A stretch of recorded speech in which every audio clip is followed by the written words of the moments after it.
초콜릿은 달콤해 달콤해 달콤해 오렌지는 상큼해 상큼해 상큼해.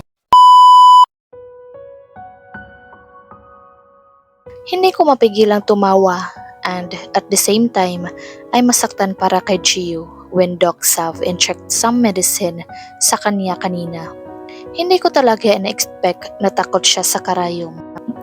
Napakalupit nito, napakasungit, brutal, walang puso kapag may kalaban pero parang naging bata dahil sa injection. I really can't believe it. Oh, Gio, why are you still smiling? He asked. Naiwanan lang kaming dalawa sa kwarto niya after the show. Lumabas din ang tawang-tawa ang apat. Siguradong kapag hindi lang nakataray si Gio, he'll find a gun and won't mind to shoot them. Pulang-pula ito sa inis at takot sa karayom kanina. Wala, I said. Pinagtatawaran mo ba ako? He asked. Umiling ako. Venice. Banta niya. No, I'm just happy you're finally awake. Ngumiti ako sa kanya. He held my hand and kissed the back of it. How long have you been asleep? Tanong niya. 2 days. Dr. Olivier was so good to treating me and he got rid of the poison in my vein just like that. I was just lucky that I didn't lose my memories because I can afford losing it again now that you're part of it. Totoong napakagaling ni Dr. Olivier. Kung may naimbento man si Franco na ganong serum, ay naimbento naman ni Doc Olivier ang antidote nito. As if it was really made for me. Ang sabi niya para sa akin at bago lang na experiment niya. Ang antidote na iyon dahil sa akin. And I was the first one na nakagamit nun. Bakit siya ang una mo nga binanggit kung mayroon namang magagaling na doktor dito sa Pilipinas like Doc Sav? I asked. I still can remember what he ordered to Livy, and that is to find Olivier. It's her forte.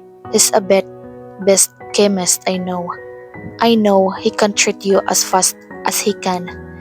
At kahit ganun ka poisonous ang gamot na iyon, ay mayroon siyang pangontra doon.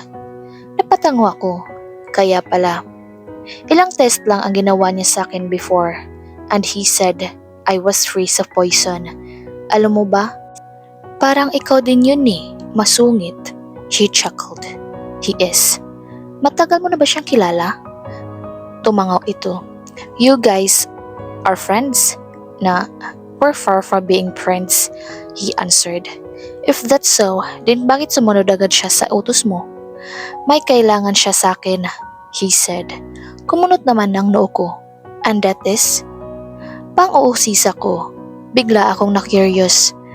Bakit bigla ka atang naging interesado sa kanya? His forehead creased. Is that jealous? I'm saying his eyes. Wala lang. I can't forget his face. Gwapo kaya ni Doc? Ganon. So would you find him good looking that you can forget his fucking face? That's why you're asking me about him. Cute. Yeah, I'm loving this. Iniinis ko muna siya. Yeah? Inis niyang tanong. Oo, gusto kong matawa. Why so cute, Gio? May asawa na yun. So? Gusto ko nang humagalpak ng tawa dahil sa pulang-pula na ang mukha niya. Nagpipigil ng inis. Seriously? Do you want to become his mistress? Pfft. Hindi ko na napigilan ang tawa and he glared at me. Of course na! God, Gio. Nagkukupuhan lang ako sa kanya. I won't let you see his face again. Seryoso niyang sabi. Oh, huwag ka nang magselos. Kahit marami pa silang gwapo, you're the only one who looks perfect to me. You're the only one who can make my heart beats like I've joined the marathon. Ikaw lang, Gio. Namula ang tenga niya. Kinilig siguro. You made me fall for you over and over. Kumindat ako. I'm so happy right now. Natapos na. Nakamit na namin ang hustisya. Yung akala kong hindi ko na masisilayan pa ang lalaking katabi ko ngayon, ay hindi nangyari. I thought that would be the end of me. Pero nang nagising ako at siya ay hindi pa, that scared me so much. Ilang beses siyang nag-agaw buhay, but at the end, he's here alive at wala na akong mahihingan pa. He can start a new life, a happy one, for all of us. Mahal na mahal kita, Gio, I whispered. And I love you even more. Hey, careful. Let me help you. Pinaningkitan ako ni Gio. Kanina ko pa kasi siya sinusuway sa mga ginagawa niya. Kanina pa rin ako on hand sa mga gagawin niya. Kagaya na lang ngayon, he's trying move his shirt para siguro magpalit ng damit pero hindi ko hinayang gawin niya lang iyon na mag-isa. It might cause his wand to reopen. He hates what I'm doing at napapangiti na lang ako kasi ganitong ganito siya sa inaakto ko noong ako ang nasa sitwasyon niya. Now he feels kung ano ang nararamdaman kong inis before. I remove his shirt slowly. Ayokong matamaan ang hindi pa naghihilom ng mga sugat niya sa likod, sa tagiliran at braso.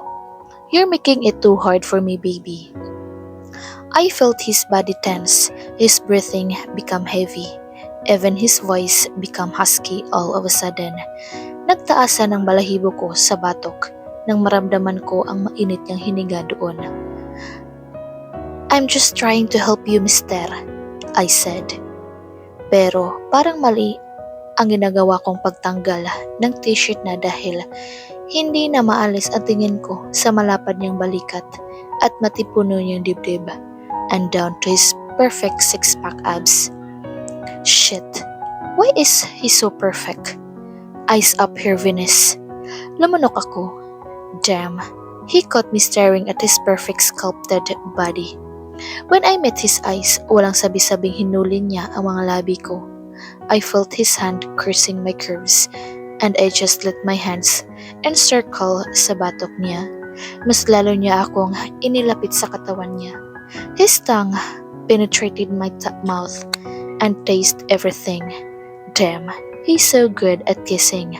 I let out a soft moan na mas nagpapalalim pa sa halik.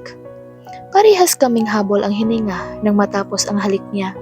He's giving me now a soft little kisses. He smiled. Look at what you're doing, he whispered. I'm enjoying it, do you? I asked in a whisper too, very much. If only those ones were not restricting me to do more than that. A kiss, then I would gladly to do to honor. Tumawa ko ng mahina. There always a time for that. Sa ngayon, kailangan mo munang magpahinga. We stared at each other na parabang ang mga mukha namin ay isang kakaibang species na ngayon lang nakita. Love, desire, and lust were radiating through our eyes. Tapos sabay kaming tumawa. You want to help me take a bath? Natawa niyang tanong. Namula naman ako. That means seeing him naked. Yeah, soon. Pero sa ngayon, bawal mabasa ang sugat mo, kaya huwag kang asyumera dyan. He pouted. You don't have to do this. Kaya ko. Nope. Whether you like it or not, I'll help you and everything to do. You understand? Pinandilatan ko pa siya ng mata. He kissed my forehead. Okay. Okay, boss. He gave up. Good, I said. Makalipas kasi ang 2 araw, ay nakauwi na rin si Gio at doon na sa mansyon ng Grims nagpapagaling, and of course, ako ang personal nurse niya. May pupuntahan pala ako after this. Paalam ko habang isinusuot ang damit niya after ko mapunasan ang katawan niya. Where? Pupuntahan ko lang sila mama. I smiled. Matagal na rin akong hindi nakakapunta doon at hindi ko pa nasasabi ang explanation ko sa lahat. Can I come? He said. Kung kontra na sana ako pero nagsalita siya agad. Please. I want to meet them. So, paano ako makakahindi? Sa nilalang naubod ng gwapo. Okay, sige. pero ako ang mag-drive, alright? Tumango siya. Let's go. Ay ako, total, nakabihis naman na ako. Wait, I'll get something first. Tsaka siya pumunta sa walk-in closet niya. Walang isang minuto ay lumabas na ito na may ngiti sa labi. Why are you smiling like that? I ask. Pumalibot naman ang mga braso niya sa bewang ko habang patungo kami sa pinto palabas ng kwarto niya. I'm just happy. Napangiti na lang ako dahil ang saya ng mga mata niya. You'll be happier with my driving skills, I said in mind. Slow down! Sigaw niya sa akin dahil sa pagdadrive ko. I'm driving slowly, sabi ko naman. Pero siya ay nakakapit na sa hawakan ng kotse. I love driving cars at ngayon lang ulit ako nakapag-drive dahil mayroon naman akong personal driver lagi kung may pupuntahan. And this is my moment, pero parang hindi yata nag-i-enjoy ang kasama ko. Sinisigaw pa ako. Hey, you're gonna get us both killed. Relax, just enjoy the ride. I'm good at this, trust me. Tapos tumawa ko. Venice! What? Isn't it this cool? God, no! Wala na siyang magawa kundi hayaan na lang ako. Mabuti na lang at walang masyadong sasakyan sa daan. I miss this. Naalala ko dati na ganito rin ang reaksyon ni Zaki nang pagbigyan niya akong mag-drive one time, and after that, he didn't let me drive ever again. Mamatay niya raw. OA lang. Hindi ko pinansin si Gio na parang gusto nang pumikit, hindi pa nga naka full speed eh. Napabuga na lang ako ng hininga nang maihinto ko ang sasakyan. We're here. Yung dating 45 minutes na biyahe ay naging 20 minutes na lang. I've missed this. Pero pagkalingon ko kay Gio ay namumutla ito. You okay? No, damn it. Tumawa na lang ako at lumabas habang naiwan siya doon sa loob at kinakalma ang sarili. Dumiretso ako sa punto nila mama at dada. Umupo ako sa harap ng lapida nila. Hey there lovebirds, I missed you. Nandito na ulit ako, and guess what? Naalala ko na ang lahat. Nakakaalala na ako, kaya I have now my explanations. Sorry if it took so long bago ulit ako makadalaw sa inyo. Marami lang akong ginagawa at kasama na doon ang paggamit ng hustisya para sa inyong dalawa at para kay Belly. Tapos na mama, dada, sana masaya at tahimik na kayo kung saan man kayo ngayon. I also wonder if makikita kayo dyan ni Bailey sa langit ngayon. Are you even talking about us? Oo siguro no. About pala sa tanong mo dada kung paano ko nalaman ang paggamit ng baril, Sam Kinsley taught me dahil gusto kong ipaghiganti si Bailey sa mga taong pumatay sa kanya. Sorry kung naglihim ako sa inyo. Sorry kung hindi ko sinabi. But you even actually found out dada. Ano bang hindi mo kayang gawin? I laughed. Lahat na ata kayang gawin ni dada. I'm sorry kung hindi ko kayo naprotektahan that night. It still hurts me kapag naalala ko ang gabing iyon. I miss you so much. Pinahid ko ang mga luhang tumulo. Dada, mama, kilala niyo ba yung pangalawang anak ng Mr. and Mrs. Jason Grimes? I'm sure you do. He's now my... I was cut off by the man who's standing beside me. Good afternoon, Mr. and Mrs. Watson. I'm Jovel Grimes, and I'm your daughter's soon-to-be husband. If she said yes, forgive me kung ngayon lang ako nagpakilala formal sa inyo, but I'm glad and deeply in love with Venice, and I'm here for your blessings. I promise to take care of her, to cherish, to protect, and love her with all my life. I will make her my queen and make her the happiest. Nakatulala lang ako sa lalaking seryosong kumakausap sa mga magulang ko ngayon na para bang kaharap talaga namin sila. He reached my hand at pinatayo ako. May kinuha siya sa bulsa niya, isang maliit na box. He smiled at me before he bends his knees. Nakaluhod siya sa harap ko. Damn, my heart is beating so fast. Namuo ang luha sa mga mata ko. Tumingala siya sa akin at ngumiti ulit. Huminga ng malalim before he started to speak. Venice, Italia, Watson. Hindi ko na patatagalin pa. You know that I love you so much. In front of your parents and in front of the most beautiful woman that my eyes ever landed on. I wanna say that I want you to be with me for the rest of my life. You're the only sunshine who came to my darkest world. You've changed me. I've never imagined kneeling in front of someone, waiting for a yes until today. Now, I will ask you, will you marry me? Please, make me the happiest man alive by saying yes.